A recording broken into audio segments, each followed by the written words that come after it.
Mummy ഇവിടെ കക്ക fry ഉണ്ടാക്കാൻ പോവുകയാണ്. ഞാൻ കക്ക ഇറച്ചി വൃത്തിയാക്കുകയാണ്. അതിനകത്ത് കളഞ്ഞ് ഓരോന്നോരോന്നായിട്ട് നുള്ളി ഇങ്ങനെ എടുക്കുകയാണ്. ഇതുപോലെ ഓരോന്ന് ചെയ്യണം. വൃത്തിയാക്കി വെച്ചിരിക്കുന്ന കക്ക നമ്മളൊരു കുക്കറിനകത്തേക്ക് ഇടുക. സ്വല്പം മഞ്ഞൾപ്പൊടി, ഉപ്പുപൊടി ആവശ്യത്തിനിടാം. ഇത് തിരുമി നമുക്ക് സ്വല്പം വെള്ളം ഒഴിച്ച്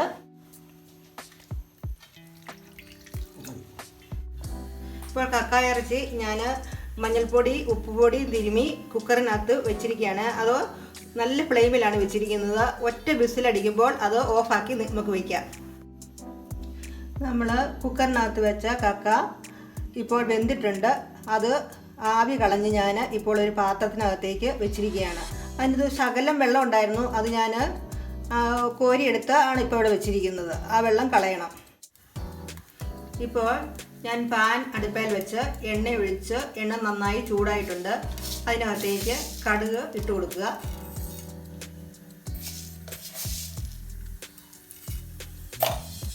കടുക് പൊട്ടണം. നന്നായിട്ട് പൊട്ടിക്കഴിയുമ്പോൾ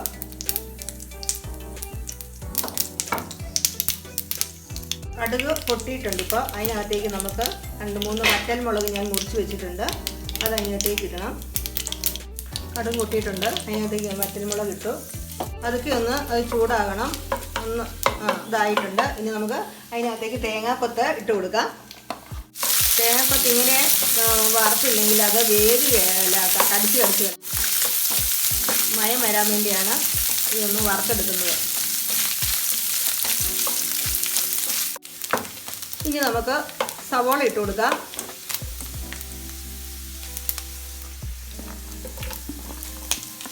ഇത് ഒരു മുഴുത്ത സവോളയാണ്. അതിൻ്റെ കൂടെ വെളുത്തുള്ളി ഒരു ചെറിയ കഷ്ണം, ഒരു കുടം വെളുത്തുള്ളി. പിന്നെ ഇഞ്ചി,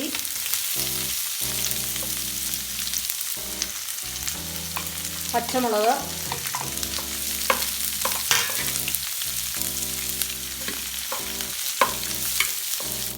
ഇത് എല്ലാം കൂടെ ഒന്ന് വരട്ടിയെടുക്കണം നന്നായിട്ട്. ഇപ്പോൾ നമ്മുടെ സവോള എല്ലാം നല്ലപോലെ വരണ്ട് വന്നിട്ടുണ്ട്. അതിനകത്തേക്ക് നമുക്ക് പൊടികളിടാം. ആദ്യം മല്ലിപ്പൊടി 1 സ്പൂണ്, 1.5 സ്പൂണ്. പിന്നെ ഗരം മസാല പൊടിച്ചത് 1 സ്പൂണ്,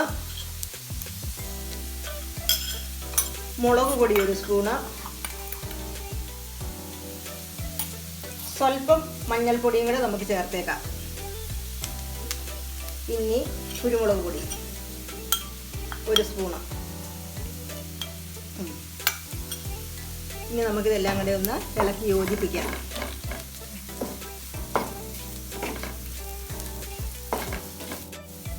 ഇനി നമുക്ക് ഇതിനകത്തേക്ക് നമ്മൾ വേവിച്ച് വെച്ചിരിക്കുന്ന കക്ക ഇറച്ചിയുടെ ഇടാം. നമ്മൾ വേവിച്ച് വെച്ചിരിക്കുന്ന കക്ക ഇറച്ചി നമ്മളിപ്പോൾ ആ സവോള വരട്ടിയതിനകത്തേക്ക് ഇട്ടു. അതെല്ലാം കൂടെ നമുക്ക് ഒന്ന് യോജിപ്പിച്ചെടുക്കാം. ഇനി നമുക്ക് ഇതൊരു 10-15 മിനിറ്റ് നേരം ഇങ്ങനെ തട്ടി ഇങ്ങനെ നല്ലപോലെ കമങ്ങിയിരിക്കണം. ഇത് എന്നാൽ നല്ല നീറിയിരുന്ന് വേവുക തന്നെ. ഇതിൻ്റെ മുകളിലേക്ക് ഈ ഉള്ളിയും കൂടെ ഇടുക. എന്നിട്ട് നമ്മൾ മൂടി വെക്കുക. ഇനി നമ്മളിത് അടച്ച് വെച്ച് ഒരു 10 മിനിറ്റ് നേരം ഇങ്ങനെ ആവി കൊണ്ട് തന്നെ അത് വേകുമ്പോൾ നല്ല ടേസ്റ്റി ആയിരിക്കും. അതുകൊണ്ട് അത് അടച്ച് വെച്ചിരിക്കുകയാണ്. അപ്പോൾ ഇത് തുറന്ന് വെച്ചിട്ട് ഇടയ്ക്കിടയ്ക്ക് ഒന്നിങ്ങനെ ഇളക്കി കൊടുക്കണം. ഉണ്ടോ, ഇതുപോലെ.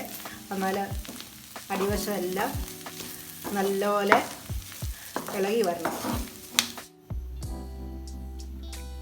നമ്മുടെ കക്ക ഫ്രൈ ആയിട്ടുണ്ട്. നമുക്കൊന്ന് ഇളക്കി നോക്കാം. ഉണ്ടോ, നല്ലപോലെ വെന്തു, നല്ല ഫ്രൈ ആയി.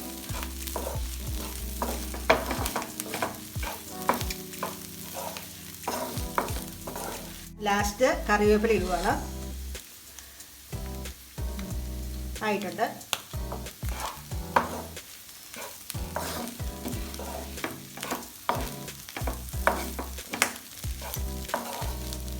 ഇത് നമുക്ക് ഇത് 1 മിനിറ്റ് നേരം ഒന്ന് മൂടി വെച്ചിട്ട് നമുക്ക് ഗ്യാസ് ഓഫ് ചെയ്യാൻ പറ്റും.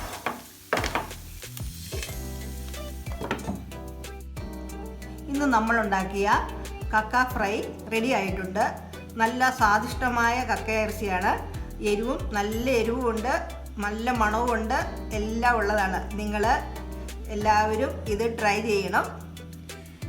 ഇഷ്ടമായെങ്കിൽ ലൈക്ക് ചെയ്യുക, ഷെയർ ചെയ്യുക, സബ്സ്ക്രൈബ് ചെയ്യുക. എന്ന് വെച്ചിട്ട് നമ്മൾ മൂടി വെക്കുക. എത്ര നേരം? ഒരു 20 മിനിറ്റ് നേരം ഇരുന്നോട്ടെ. അത് കുഞ്ഞായിരുന്നല്ലേ. 20 വേണ്ട, 10 മിനിറ്റ് മതിയായിരിക്കും അല്ലേ? 10 മിനിറ്റ് മതി. ഇനി ഇത് നമ്മൾ ആയോ പറഞ്ഞിരിക്കണം. ഇനി നമ്മളിത് അടച്ചു വെക്കാൻ പോവാണ്. ഒരു 10 മിനിറ്റ് നേരം ഇങ്ങനെ. ഞാൻ വേറൊരു പാത്രം തരാം.